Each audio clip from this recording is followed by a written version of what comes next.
Hi hello ಎಲ್ರಿಗೂ ಹೊಸದಾಗಿ ಅಡುಗೆ ಕಲಿತಾ ಇರೋರು ಒನ್ ಟೈಮ್ ಈ ಥರ ಸೊಪ್ಪು ಸಾರನ್ನ ಟ್ರೈ ಮಾಡಿ. ಮೊದಲಿಗೆ ಕುಕ್ಕರ್ಗೆ 100 ಗ್ರಾಮ್ ಆಗೋಷ್ಟು ತೊಗರಿಬೇಳೆ ತೊಳೆದು ಹಾಕ್ಕೊಂತ ಇದ್ದೀನಿ. ತೊಳೆದು ಕಟ್ ಮಾಡಿರೋ ಸೊಪ್ಪನ್ನ ಆ್ಯಡ್ ಮಾಡ್ಕೋಬೇಕು. 1 ಈರುಳ್ಳಿ, 1 ಬೆಳ್ಳುಳ್ಳಿ, 2 ಟೊಮೊಟೊ, 4 ಹಸಿಮೆಣಸಿನ್ಕಾಯಿ, ಒಂದು ಸ್ವಲ್ಪ ಕೊತ್ತಂಬರಿ ಸೊಪ್ಪು, ಅರಿಶಿನ, ಉಪ್ಪು ಆ್ಯಡ್ ಮಾಡಿಕೊಂಡು ನೀರು ಆ್ಯಡ್ ಮಾಡ್ಕೊತ ಇದ್ದೀನಿ.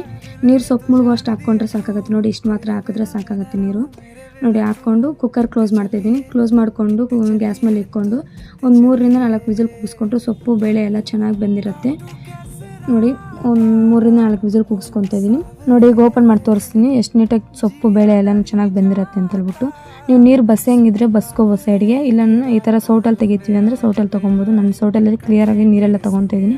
ನೀರು ನೀಟಾಗಿ ತೆಗೆಯೋದ್ರಿಂದ ಸ್ಮ್ಯಾಶ್ ಮಾಡಬೇಕಾದ್ರೆ ಮೇಲೆ ಎಗರಲ್ಲ ಮತ್ತು ನೀಟಾಗೂ ಸ್ಮ್ಯಾಶ್ ಆಗುತ್ತೆ. ನೋಡಿ, ಈ ಥರ ಚೆನ್ನಾಗಿ ಸ್ಮ್ಯಾಶ್ ಮಾಡಿದ್ದಾದಮೇಲೆ ನಾವು ಫಸ್ಟಲ್ಲಿ ತೆಗೆದಿಕ್ಕಿರ್ತೀವಲ್ಲ ನೀರು, ಅದನ್ನ ಆ್ಯಡ್ ಮಾಡ್ಕೊಬೇಕು ನಿಮ್ಗೆ ಎಷ್ಟು ಬೇಕೋ ಅಷ್ಟು.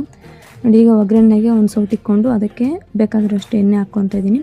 ಈಗ ಎಣ್ಣೆ ಬಿಸಿ ಆದಮೇಲೆ ಸಾಸಿವೆ, ಜೀರಿಗೆ, ಜಜ್ಜಿರೋ ಬೆಳ್ಳುಳ್ಳಿ, ಒಂದು ಸ್ವಲ್ಪ ಈರುಳ್ಳಿ, ಕರಿಬೇವಿನ ಸೊಪ್ಪು ಹಾಕಿ ಒಂದು ಸ್ವಲ್ಪ ಬಾಡಿಸ್ಕೊಂಡು ಸಾಂಬಾರಿಗೆ ಆ್ಯಡ್ ಮಾಡ್ಕೊತಾ ಇದ್ದೀನಿ. ನೋಡಿ, ಆ್ಯಡ್ ಮಾಡಿಕೊಂಡು ಚೆನ್ನಾಗಿ ಮಿಕ್ಸ್ ಮಾಡ್ಕೋಬೇಕು.